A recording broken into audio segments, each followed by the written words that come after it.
नमस्कार दोस्तों, मैं मनीष कुमार भोज आप सभी का अपने YouTube चैनल पहाड़ एजुकेशन में हार्दिक स्वागत करता हूं।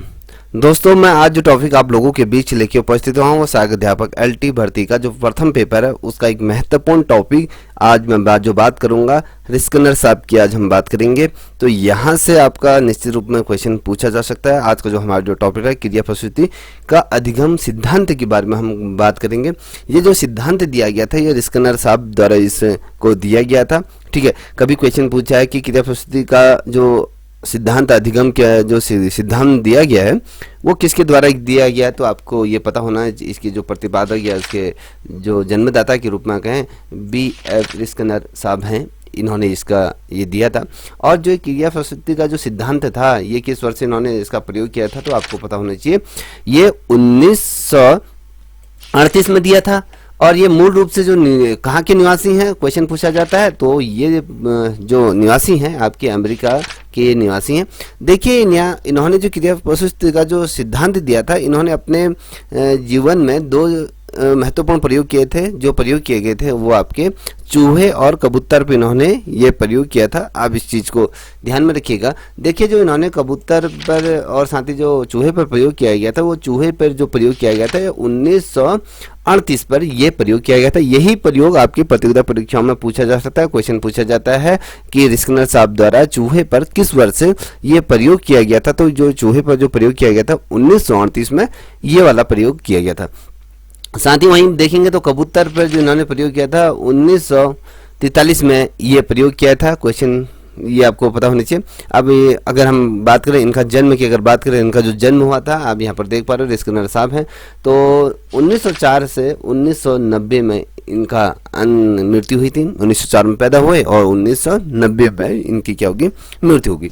अब देखिए क्वेश्चन पूछा जाता है कि इनका पूरा नाम क्या है। आपके यहाँ पर देख पा रहे होगे इनका मैंने पूरा नाम लिखा हुआ है। ठीक है, यूर हैज फ्रेडरिक रिस्कनर साहब हैं, तो ये इनका पूरा नाम। ठीक है, अब देखिए इन्होंने अपने प्रयोग जो किए क्रिया प्रसूति का जो सिद्धांत दिया था, थोड़ा सा हम पहले इसको समझ लेते हैं कि इसके उप सिद्धांत जो इनके जो सिद्धांत दिए गए उनके नाम क्या हैं, उपनाम क्या हैं, ये पूछे जा सकते हैं। देखिए यहाँ पर क्या किया है, एक सिद्धांत के उपनाम दिए हैं जो इन्होंने जो सिद्धांत दिए थे। पहला जो सिद्धांत है वो क्रिया प्रसूति अनुबंधन का सिद्धांत है। तो ये अनुबंधन ये क्या है, प्रसूति का क्रिया से उत्पन्न अनुबंधन। तो कहने का मतलब है, अब अगर मैं बात करूं इसको थोड़ा सा इस प्रकार से समझने की कोशिश करते हैं।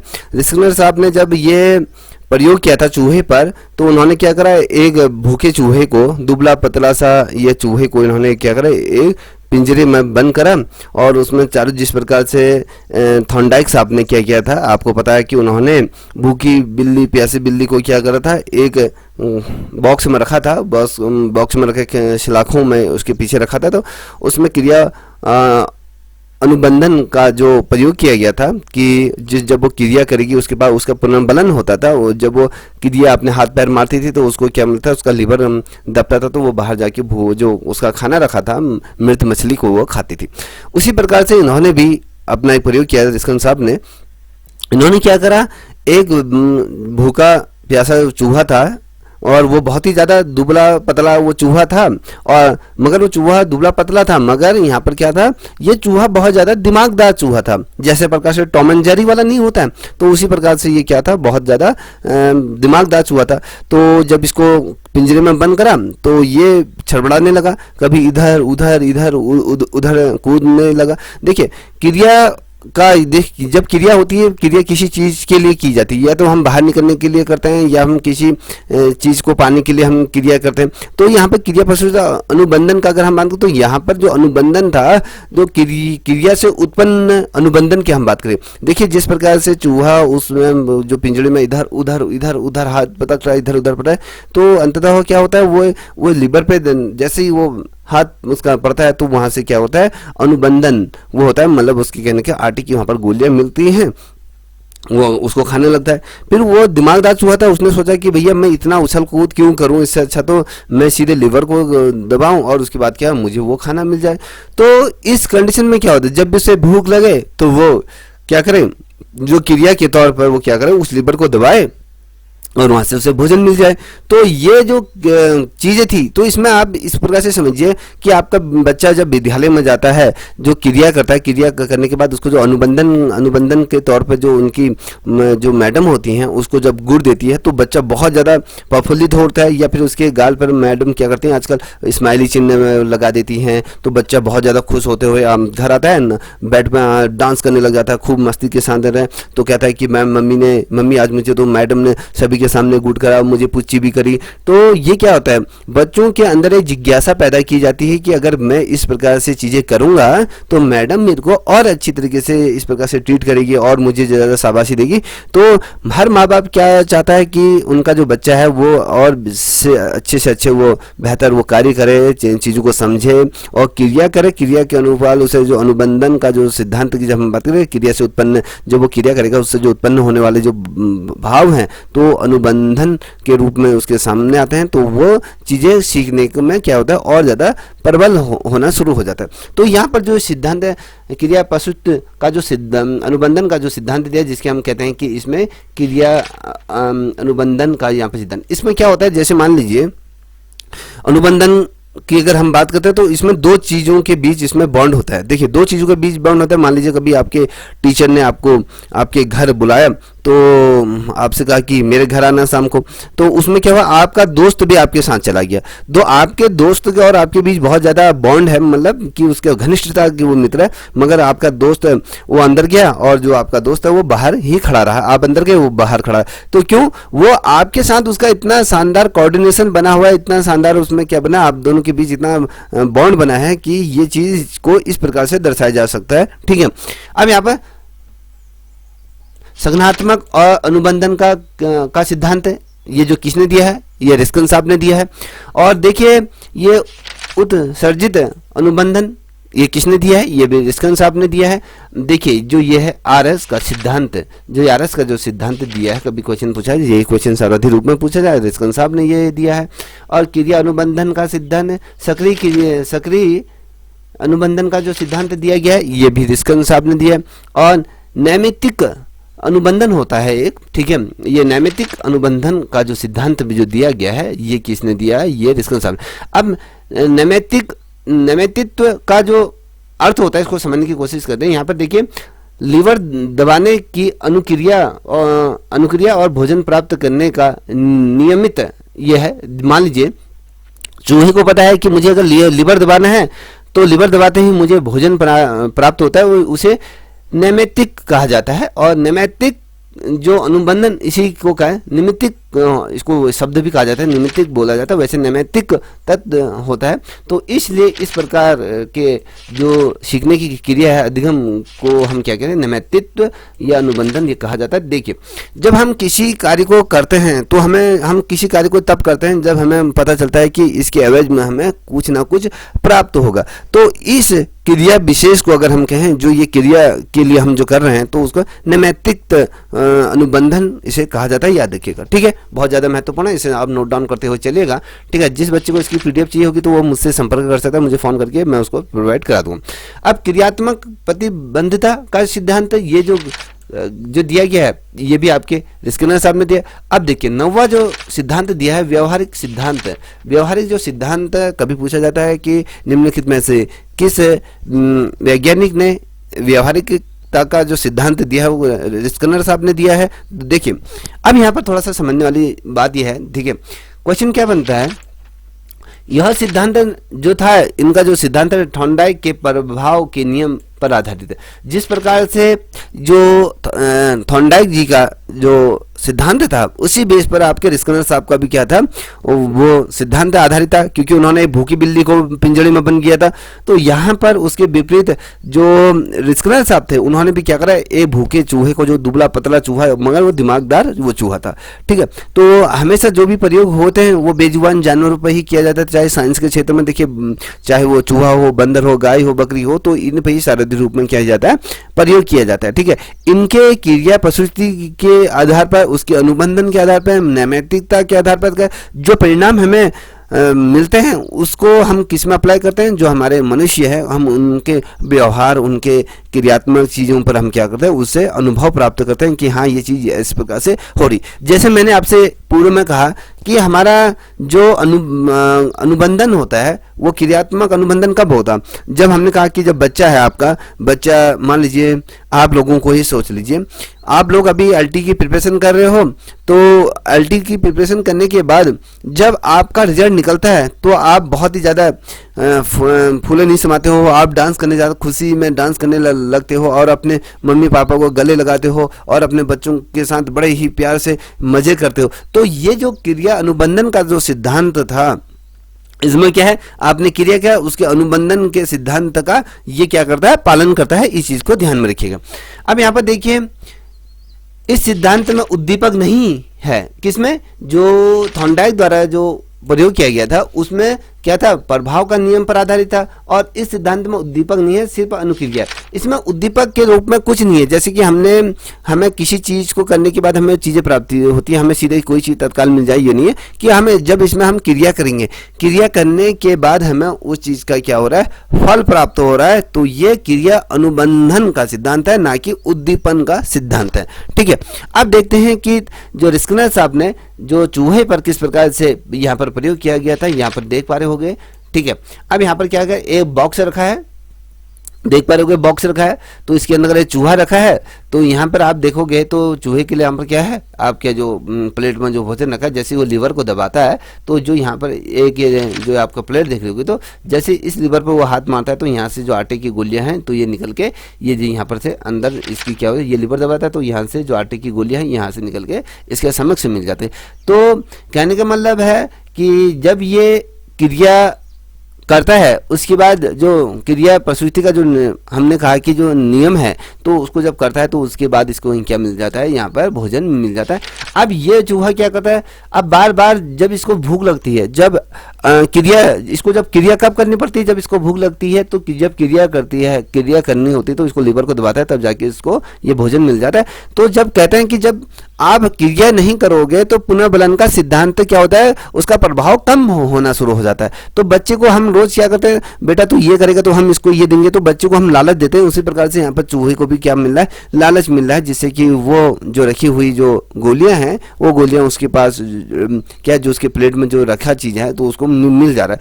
तो हमेशा कोशिश ये की जाती है हम अपने बच्चों को कि भैया ये जो है उसको पुनर्बलन का जो सिद्धांत है, हम उसको बार बार क्रिया कराकर हम उसको कहीं ना कहीं शाबाशी दी जाती है, हम उसको किसी चीज़ का लालच देते हैं, तो उसमें वो क्या करता है, निरंतर उस चीज़ को करता रहता है। ये रिस्कनर साहब का क्या है, ये बॉक्स है जिसमें चूहे को बंद किया है। तो यहाँ पर देख पा रहे हो, यहाँ पर पुनर्बलन कि यहाँ पर भोजन, ये भोजन है, और भोजन यहाँ पर ये जो प्लेट में रखा है भोजन, ये जो चीज़ लीवर को दबाता है तो इसको भोजन मिलता है, जिसे हम पुनर्बलन आर के रूप में हम इसको जानते हैं, याद रखना। आर के रूप में हम जो भोजन जो प्राप्त होता है भोजन में, देखिए नकारात्मक पुनर्बलन और सकारात्मक। नकारात्मक पुनर्बलन कब होता है, जब वो कहता है यार अब तो मुझे भोजन मिल ही जाएगा, मुझे भोजन की क्या जरूरत है, मैं तो जब लीवर दबाऊंगा सीधे क्या मिलता है, मुझे भोजन मिलता है। अब सकारात्मक जो पुनर्बलन होता है कि हाँ मुझे निरंतर चीज़ें को सीखना है, मुझे निरंतर प्रयास करते रहना है, तो उससे मुझे क्या पता अच्छी चीज़ें प्राप्त हो सकती है। तो अब इसमें जो चूहा है वो दिमागदार चूहा है, टॉम एंड जेरी जैसे, जैसे वो स्टॉक को जैसे प्रेस करता है, जैसे लीवर को दबाता है, तो उसमें क्या मिलता है, उसको भोजन मिलता है। कहीं ना कहीं उसके सकारात्मक पुनर्बलन का वो क्या मिलता है, हमें चीज़ें देखने को मिलती। यहाँ पर देखिए उद्दीपक ना होकर यहाँ पर भोजन एक पुनर्बलन है। देखिए यहाँ पर भोजन को क्या रखा है, पुनर्बलन। यहाँ पर हमने देखो, यहाँ पर जो यहाँ पर देखिए हमने क्या रखा, भोजन के तौर पर हमने क्या रखा, आर को पुनर्बलन के रूप में रखा। अब पुनर्बलन कब होगा, अब इसमें पुनर्बलन एक क्या है, भोजन के रूप, यहाँ पर भोजन, यहाँ पर उद्दीपन ना होकर ये भोजन क्या है, एक पुनर्बलन के रूप में। अब यहाँ पर भोजन को रखा है पुनर्बलन की, जब चूहा क्रिया करेगा उसके बाद उसको भोजन प्राप्त होगा। तो इस प्रकार से ये चीज, दो चीजें होती हैं, नकारात्मक होती है और सकारात्मक चीजें होती हैं, जिसका अच्छा प्रभाव भी पड़ता है और बुरा प्रभाव भी पड़ता है। अब यहाँ पर बुरा प्रभाव क्या है, यहाँ पर पुनर्बलन की क्रिया क्या होती है, जब वो चूहा उसका पेट भरा रहता है तो वो चूहा सुस्ताता है या बैठे रहता है, तो उससे क्या होता है, जो उसका पुनर्बलन है, वो जो क्षमता वो धीरे धीरे धीरे उसके कम होना शुरू होता है। सकारात्मक जब वो क्रिया चीजें करता रहता है तो उसका जो बौद्धिक स्तर है वो बढ़ता रहता है। क्रिया जब तक करता रहता है तो उसको सकारात्मक उसके परिणाम देखने को मिलते हैं। यहाँ पर रिस्कनर साहब ने देखिए दो प्रकार से पुनर्बलन को बताया है। देखिए दो प्रकार से पुनर्बलन को किस प्रकार से बताया, इसको थोड़ा यहाँ पर समझने की कोशिश कीजिएगा। देखिए पहले हम बात करेंगे सकारात्मक पुनर्बलन। सकारात्मक पुनर्बलन क्या होता है, जब हम अपने बच्चे से कहते हैं कि बेटा तू कार्य करता रहो, पढ़ता रहो, तो हम तेरे को क्या करेंगे, तुझे पुरस्कार भी मिलेगा, तुझे सम्मान भी मिलेगा, तुझे प्रशंसा भी लोग करेंगे। देखिए यहाँ पर जब बच्चा क्या करता है, जैसे मान लीजिए कक्ष में बच्चा स्कूल क्लास में गया है, अब मैडम ने उससे टेबल पूछी, तो टेबल जैसी पूछी तो उसने तुरंत ही टेबलों को पढ़ना शुरू करा, उसको बोलना, उसका पुनर्बलन, उसका प्रयास जो था उसका सकारात्मक पुनर्बलन हो रहा है। तो जब ये चीजें करती हैं तो उसके अंतर्गत क्या होगा, मैडम उसको बहुत ज़्यादा हैप्पी होगी, उसको कुछ जैसे पुरस्कारित करेगी, उसको मेडल इत्यादि देगी और साथ ही उसको सम्मान भी देगी। सभी बच्चों से कहेंगे, क्लास में सभी बच्चों कि भैया रोहित के लिए क्लैपिंग कीजिए, इन्होंने बहुत अच्छा करा। तो बच्चे का जो पुनर्बलन है वो और ज़्यादा सक्रिय हो जाता है, वो बहुत ज़्यादा प्रफुल्लित होता है। घर आके मम्मी से कहेगा, मम्मी आप मैडम ने तो मेरे से पूछा तो मैं बहुत ज़्यादा खुश हूँ, बड़ा अच्छा लगेगा। तो उसकी मम्मी उससे रोज़ कहेगी कि उसके अंदर सकारात्मक चीज़ें डालने की कोशिश करेगी, हाँ बेटा तुम इसी प्रकार से करो, और मैडम और भी करेगी, समाज भी इतना वो करेगा। तो ये चीज़ें होते हैं। तो कहने का मतलब है कि जो सकारात्मक पुनर्बलन है उससे प्राणी को क्या करता है, क्रिया को हमेशा दोहराने की बात करते हैं। ठीक है, अब मान लीजिए अभी आप लोग क्या कर रहे हैं, पढ़ रहे हो, ठीक है, एलटी की प्रिपरेशन कर रहे हो, तो निरंतर आप क्या करो, चैप्टर चैप्टर आप पढ़ते जा रहे हो, तो उससे क्या होगा, आपकी जो बौद्धिक क्षमता है तो उसमें भी क्रिया प्रसृष्टि का जो सिद्धांत अप्लाई होगा, और साथ ही उसमें तुम नई नई चीजें सीखने की कोशिश करोगे, नई नई चीजों को याद करने की कोशिश करो। अब जब नकारात्मक पुनर्बलन की अगर हम बात करें तो ये नकारात्मक पुनर्बलन क्या होता है, नहीं यार अभी नहीं पढ़ेंगे, थोड़ी देर बाद पढ़ लेंगे, ठीक है, तो वो जो पुनर्बलन होता है वो स्थिर हो जाता है, उसमें जो प्रभाव नहीं बन पाता है, वो कुछ टाइम के लिए रुक जाता है, वो प्रभाव धीमा पड़ता हुआ चला जाता है।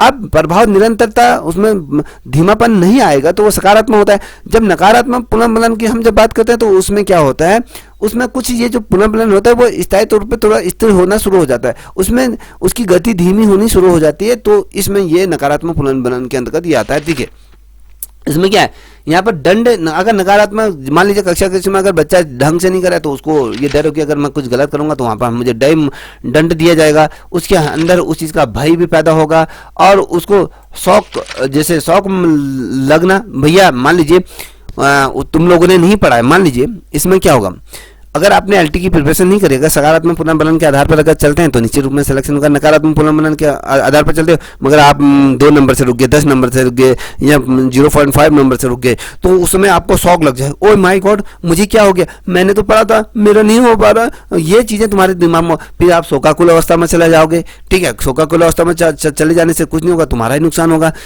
अभी तुम्हारे पास ज़्यादा समय है, सरकार ने तुम्हें ज़्यादा समय दिया हुआ है, 3 माह का समय है, तो 3 माह में अपनी रणनीति को शानदार तरीके से बनाइए और ये कोशिश कीजिए कि हम नकारात्मक पुनर्बलन की तरफ न जाते हुए सकारात्मक पुनर्बलन की तरफ ये जाना चाहिए। अब इसमें मना करना और डांटना, ये तमाम चीज़ें हो जाती हैं। अब इसको थोड़ा सा इस प्रकार से और तरीके से समझने की कोशिश करते हैं। हमारा बच्चा जो होता है, मान लीजिए नकारात्मक पुनर्बलन, कहीं पर आपके बच्चा आपके दोस्तों के साथ में कहीं पर उसने क्या करा, कहीं कुत्ता साला करके कुछ ऐसे गाली सीख ली और वो घर आता है तो वो तोतली भाषा में उसको गुनगुनाता है, तो तुम्हें पहले तुम्हारा ध्यान नहीं जाता है कि बेटा क्या करा है। जब वो साफ स्पष्ट तौर पे उस चीज़ का उच्चारण करना शुरू कर देता है तो मम्मी कहते हैं बेटा गलत बात है, अगर आप इस प्रकार से लैंग्वेज का यूज़ करोगे तो मैं आपको डांटूंगी या फिर मैं आपको थप्पड़ मारूंगी और आपको मैं उसको डंडे से पीटोगे। तो उसके हृदय में एक नकारात्मक बन रहा है, उसका दंड का वो रहेगा, हाँ ये मुझे मार पड़ेगी। और उसके अंदर भाई अगर आप इस प्रकार से चीज़ें कहोगे, आप कहोगे अब मैं आपके पापा से कहूँगी, पापा को आने दो आज शाम को, आपकी खैर नहीं, आज तो आपको हम उल्टा लटका ही देंगे, तो बच्चे के अंदर भय होगा। अगर मान लीजिए पापा घर आते हैं, उसको बच्चे को एक थप्पड़ खींच के लगाते हैं, तो एकदम वो कहेगा हाय मैंने कुत्ता शब्द बोला था, इसमें क्या होगा, तो उसको शौक लगेगा। तो जब ये शौक लगेगा, शौक भी लगेगा, और फिर आप जब उसको कहोगे बेटा इस प्रकार से चीजें नहीं करते, इसको मना करते, उसको बार बार मना करोगे, उसको डांटोगे, तो ये चीज जो होती है नकारात्मक पुनर्बलन के अंदर। सकारात्मक पुनर्बलन के हमने आपको बारे में बता दिया है, ठीक है। अब बात करेंगे कुछ सिद्धांतों की, हम बात करेंगे प्रमुख सिद्धांतों के बारे में हम यहाँ पर बात करेंगे। फिर हम जो अगली वीडियो में देखेंगे जो रिस्कन साहब का जैसा कबूतर हो गया चूहे पर जिस प्रकार से उन्होंने प्रयोग किया, तो हम उसको एक एक करके समझने की कोशिश करेंगे कि उन्होंने जो सिद्धांत दिया था, कब दिया था, क्या दिया था, उसमें किस प्रकार से क्रिया अनुक्रिया की गई थी, ठीक है। अब यहाँ पर सिद्धांतों की प्रमुख बातें अगर हम बात करें, अभिक्रमित अनुदेशन का जन्म होता है और पुनर्बलन को साराधिक महत्व दिया जाता है। देखिए जो रिस्कन साहब ने जो विशेषकर है इस पे जो महत्व दिया है शिक्षा के क्षेत्र में जो दिया गया पुनर्बलन कि सारथी रूप में आप क्रिया को करते रहिए। जैसे दो चीजों के बीच हमारा बॉन्ड बन जाता है, हमें ये पता है कि भैया इस बार हमें निकलना है, तो आपके और किताबों के बीच बॉन्ड बनना चाहिए, तो ये होना चाहिए। अब प्राणी को सही अनुक्रिया करने पर तुरंत उसका पुनर्बलन दिया जाना चाहिए। देखिए जैसे चूहे की हमने बात करी, चूहा क्या होता है, जैसे पुनर्बलन या क्रिया को करता है ना, अनुक्रिया जब करता है तो उसके तुरंत बाद उसको फल मिलता है। कहने का मतलब है पुनर्बलन के तौर पे क्या करा, जब उसने अनुक्रिया करी, जैसे लीवर को दबाए, लीवर को दबाते ही उसके सामने क्या है, आटे की जो उसका भोजन है उसके थाली पर वहां पर गिर के आ जाती है, तो वो जो पुनर्बलन के तौर पर उसको ये दिया जाना, पुनर्बलन दिया जाने से उसको वो खाना मिल रहा है। तो सकारात्मक पुनर्बलन क्या है, सकारात्मक पुनर्बलन की अगर हम बात करते हैं तो यहाँ पर दिए जाने वाले प्राणी पर क्रिया को दोहराए। अब जब बार बार उस चीज को दोहराएगा, उसको पता है कि मुझे भोजन करना है, तो मुझे अगर अच्छे टेस्ट में अच्छे नंबर लाने हैं, मुझे अल्टीमेट सिलेक्शन लेना है, तो मैं क्या करूंगा, पढ़ता रहूंगा। आप अपनी क्रिया को दोहराते रहेंगे, ये चीजें होती हैं। अब नकारात्मक पुनर्बलन की क्रिया कमी में आ जाती है। अब आपने सोचा नहीं अभी तो कितने हैं 89 दिन है या 90 दिन बचे हैं, मैं क्या करूंगा, अभी बहुत दिन है, कोई बात नहीं है, एलटी का ही तो पेपर है, निकल जाएगा, फिर देखेंगे, अभी 1.5 महीना पड़ा है, 2-3 महीने पड़े, हम क्या करेंगे, आराम से इस चीज की तैयारी करेंगे। क्या कहाँ की जल्दीबाजी है, तो जो ये कहाँ की जल्दीबाजी जो शब्द आपके मुंह से निकलता है वो नकारात्मक पुनर्बलन की क्रिया में होने वाली कमी को दर्शाता है, ठीक है। असकारात्मक पुनर्बलन क्या होता है, जिसमें आप क्रियाओं को निरंतरता से क्या करते रहते हैं, ये चीजें इसके अंतर्गत आती हैं। अब यहाँ पर देखिए रिस्कन साहब ने क्या कहा, रिस्कन साहब ने अपने आधार पर बताया कि प्राणी सीखते समय 2 प्रकार से व्यवहार करता है। देखिए जब प्राणी सीखता है वो 2 प्रकार से क्रियाएं करता है, 2 प्रकार से अपना व्यवहार को प्रदर्शित करता है। पहला व्यवहार क्या है उसको थोड़ा सा देखने की कोशिश करें। एक प्रकार के व्यवहार में उद्दीपक की जानकारी होती है, इसे अनुक्रिया व्यवहार, और ज्ञात उद्दीपक के प्रति होने वाले अनुक्रिया की प्रकाशित अनुक्रिया कहलाए। देखिए इसमें क्या होता है, उसको पता है कि मुझे क्या करना है, इसके बाद मेरा क्या परिणाम निकलेगा और क्या मेरा व्यवहार होगा, उसके जो उद्दीपक है उन उद्दीपकों से होने वाली अनुक्रियाओं के प्रकाशित उसको क्या है कि मैंने जो मान लीजिए उसको मैंने पढ़ा है, मैंने पढ़ने के बाद मुझे पता है मैंने अच्छा पेपर दे रखा है, मेरा सिलेक्शन हो नहीं है, तो दूसरे तौर पर क्या होता है, दूसरा पुनर्बलन को देखिए तो यहाँ पर कह रहा है कि दूसरे प्रकार के व्यवहार से उद्दीपक की जानकारी नहीं होती है। अब हम जब पढ़ ही नहीं रहे तो हमें किसी बारे में जानकारी क्या है, इसे प्रशिक्षित व्यवहार और साथ ही अज्ञात उद्दीपक के प्रति होने वाली अनुक्रिया में निगमित उत्सर्जित ये कहलाई जाती है। देखिए हम जब कोई व्यवहार कर नहीं रहे हैं, हम कोई क्रिया नहीं कर रहे हैं, तो हमें उसके एवज में न हमें पुरस्कार मिलेगा, न सम्मान मिलेगा, न हमारी तारीफ होगी, तो ये चीजें इसके अंदर आती है। अब देखिए रिस्कन साहब की अगर हम बात करें तो इनका क्या मत है, इनका मत है कि यदि इस प्रकार की अनुक्रियाएं को पुनः बलित या बल प्रदान करना है, देखिए बल प्रदान करना कर दिया जाए तो वह बल खाती हो जाती है और व्यवहार को स्थायी में परिवर्तन लाए। देखिए आप रिस्कन साहब का जो कहने का मतलब है कि जब आप अनुक्रियाएं, जब आप निरंतर किसी चीज को करते हैं, किसी प्रयास को करते हैं, तो उसमें क्या होता है, आपको वो बल प्रदान मिलता है, आपको कहीं ना कहीं मोमेंटम मिलता है कि किसी कार्य को करने के लिए आप प्रेरित होते हैं, और जब वो करते हैं तो वो चीज आपकी निरंतर एक बल खाती तरीके से करके हैं, एक वे में, एक जिस प्रकार से नदी की धारा प्रवाहित रहती है, निरंतर एक वेग से चलती रहती है, तो वो निरंतर आप उस प्रकार से आपकी गति दृष्टि मान करके आप जब अध्ययन करोगे तो आपके व्यवहार में भी परिवर्तन आएगा, आपका स्थायित्व में भी परिवर्तन, आपकी पढ़ाई का तरीका बदलेंगे और जब उसका परिणाम आएगा तो वो आपके परिणाम आपके अनुकूल ही परिणाम होता है। तो इसको पुनर्बलन का सिद्धांत के रूप में कर। अब देखिए हम अगर नोट अगर देखें इसमें क्या महत्वपूर्ण चीज कही गई, रिस्कन साहब का जो मत है अनुक्रिया के लिए सदैव उद्दीपक होना आवश्यक नहीं है। देखिए आप हमेशा क्या होता है कि ये नहीं कि बच्चा हमेशा पढ़ रहा है या कक्षा में जा रहा है, जरूरी नहीं कि रोज उसको मैडम उसको शाबाशी दे, उसकी गालों को पुचकी करे या उसके गाल में स्माइली फेस लगाए। तो ये जरूरी नहीं है कि ये हमेशा ये नहीं होना चाहिए कि सदैव उद्दीपक होना अनिवार्य नहीं होता है। कभी कभी उद्दीपक की अनुपस्थिति में भी अनुक्रिया होती है। देखिए कभी क्या होता है, अब मान लीजिए मैम ने आज नहीं कहा कि बेटा आज आपने टेबल पूरी याद करी है और उसके एवज में मैडम ने आज आपको शाबाशी नहीं दी या आपको पुच्ची नहीं करा या आपके गाल में स्मैनी नहीं लगाया तो आपको वेरी गुड नहीं कहा। तो इसका मतलब ये नहीं कि आप अपने पुनर्बलन को जो अपनी अनुक्रिया जो कर रहे हो तो उसको आप छोड़ देंगे, तो ये नहीं छोड़ा जाता। तो हमें निरंतर इस चीज़ को करते रहना चाहिए। हमें किसी पुनर्बलन की अपेक्षा या किसी की लालसा के बिना भी हम इसको निरंतर करते रहना चाहिए। अब यहाँ पर देख पा रहे होगे आप यहाँ पर, इसलिए रिस्कन साहब के बारे में कहा जाता है कि इन्होंने परंपरागत थ्योरी जो आर एस और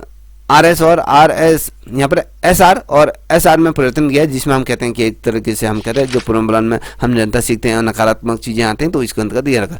अब महत्वपूर्ण शिक्षा के क्षेत्र में क्या महत्व दिए हैं, देखिए इसमें क्या पहला दिया गया है, वांछित व्यवहारों को नकारात्मक पुनर्बलन प्रदान करने से रोका जा सकता है। देखिए तुम्हारे अंदर जब कोई चीज कर रहे हो तो आपके अंदर नेगेटिव ऊर्जा जो आती है उसको कहीं ना कहीं रोकना। अब आप बहुत से बच्चे इसमें होंगे जो सिर पे एलटी की तैयारी कर रहे हैं, नाम मात्र के लिए वो खाली पढ़ रहे हैं, मन कहीं और उनका चल रहा है। तो जो ये मन आपका कहीं और दिशा में जो भटक रहा है तो उस पर कहीं ना कहीं आप क्या रखोगे, उसमें अपना कंट्रोल रखोगे। जो नकारात्मक चीजें आपके सामने आ रही, जैसे आपका हृदय मन कहीं और लग रहा है, यार आज मुझे तो मेरे गर्लफ्रेंड का फोन नहीं आया, मुझे मैसेज नहीं आया, आप उदास हो गए, मुझे ये करना है, मुझे आज बाइक में इधर राइडिंग करने के लिए जा रहे हैं। तो ये चीजें जब तक आप अपने दिलो दिमाग से नहीं निकालोगे, इन चीजों को आपको क्या होना है, रोकना अनिवार्य हो जाता है। तो इसको रोका जा सकता है, ये नहीं कि नहीं रोका जा सकता। अब दूसरा देखिए, अध्यापक छात्रों के व्यवहार को प्रशंसा और प्रोत्साहन और अपनी सहमति से पुनर्बलन कर देता है। तो जो विद्यार्थी ऐसे व्यवहार को बार बार करना चाहेगा। देखिए अगर मैं कहूँ अपने कक्षा में अगर मेरे बच्चे हैं, मैं बच्चों से कह रहा हूँ बच्चों आज जो भी मुझे कल को ये चैप्टर जो 2 क्वेश्चन मैंने दिए हैं, जो भी इसको मुझे अच्छी तरह से सुनाएगा, सही तरीके से सुनाएगा, कल मैं सभी बच्चों को क्या दूंगा, चॉकलेट दूंगा। तो इससे क्या होगा, बच्चों के व्यवहार में परिवर्तन आएगा, बच्चे के अंदर का जो पुनर्बलन की जो शक्ति है वो बहुत ज्यादा दृढ़ तौर पर और ज्यादा मजबूत होगी और बच्चा क्या करेगा, निरंतर उस चीज को करने की कोशिश करेगा। और इसी प्रकार से उनको एक प्रोत्साहन, उसकी प्रशंसा की जाएगी, हाँ उसको क्लैपिंग क्लास में की जाएगी, तो वो अपनी निरंतर जो व्यवहार को हमेशा बरकरार रखेगा कि हाँ मुझे इसी प्रकार से चीजें करनी है, इसके एवज में मुझे सर शाबाशी देंगे। तो ये निरंतर इसी प्रकार की क्रिया चलती रहती है। ठीक है, अब यहाँ पर देख पा रहे होंगे विद्यार्थी को तत्काल पुनर्बलन देना चाहिए। अगर किसी बच्चे ने अच्छे नंबर लाया है, मान लीजिए टेस्ट हो रहा है, 10 नंबर का टेस्ट हो रहा है, 10 में से 10 नंबर लाया है, तो टीचर को उसी समय उस बच्चे का जो मनोबल है उसको बढ़ाना चाहिए, हौसला अफजाई करना चाहिए और सभी बच्चों को उसकी तरह बनने की कोशिश करना चाहिए और सभी बच्चों को उसका उदाहरण देना चाहिए। तो जिससे कि और बच्चे के अंदर भी जो पुनर्बलन की जो शक्ति है वो कहीं ना कहीं निखर के समक्ष आ सकती है। तो याद रखिएगा। ठीक है, अब यहाँ पर देखिए चौथा नंबर का है, विद्यार्थियों का परिणाम शीघ्रता घोषित कर देना चाहिए। शीघ्रता से रूप में अगर घोषित कर देना कि तत्काल उसको घोषित, मगर मान लीजिए आपने कक्षा में टेस्ट लिया है, ठीक है, आपने मान लीजिए खेल की अगर बात करते, आपने बच्चों को दौड़ाया, आपने कहा कि 100 मीटर की दौड़ है, तो जो बच्चा निकलेगा तो उसको उसके एवज में हम क्या अच्छे इनाम भी देंगे। तो जैसे ही बच्चों ने दौड़ लगाई, कौन बच्चा फर्स्ट सेकंड थर्ड निकला है, तो हम उसकी अगर हम तुरंत उसको अनाउंसमेंट करेंगे तो बच्चों को ज़्यादा उस चीज़ को सुनने में उनकी दिलचस्पी बढ़ेगी और उस चीज़ का वेट भी करते हैं कि हाँ कि कौन निकला कौन नहीं निकला। तो ये क्रिया पशुहिति का जो सिद्धांत हमने ये कहा, ये हमारे रिस्कन साहब के द्वारा जो दिया गया है, जिस प्रकार से थॉर्नडाइक साहब ने दिए थे तो उसी प्रकार से BF रिस्कन साहब ने भी ये प्रयोग किया। अब इसमें हम जब पढ़ेंगे जो इनका शिक्षा के क्षेत्र में तो दिया गया जो प्रयोग है, उसमें जैसे हमें शैक्षणिक महत्व में जो चीज़ें पूछी जा सकती हैं वो पूछा जाता है कि जो कबूतर का और जो इनके द्वारा जो दिया गया था जैसे ये चूहे का, तो हमने तो अभी यहाँ पर नॉर्मली आपको यहाँ पर बताया जो चूहे का जो इन्होंने प्रयोग किया था, वो जो एक एक चीज़ें हम आपके दूसरे वीडियो में लेके आएंगे। तो अगर आपको ये वीडियो अच्छी लगी हो तो प्लीज़ इस चैनल को आप लाइक शेयर सब्सक्राइब अवश्य करें, साथ ही अपने दोस्तों को भी साझा करें। और इसी प्रकार से निरंतर जो टॉपिक में आप चाहते हैं कि इस टॉपिक पर सर वीडियो बना दें तो मैं उस टॉपिक पे भी आपके लिए वीडियो बनाऊंगा। अगर अच्छा लगा तो अपने दोस्तों को भी शेयर करें। तब तक के लिए इतना ही। जय हिंद, जय भारत, जय उत्तराखंड।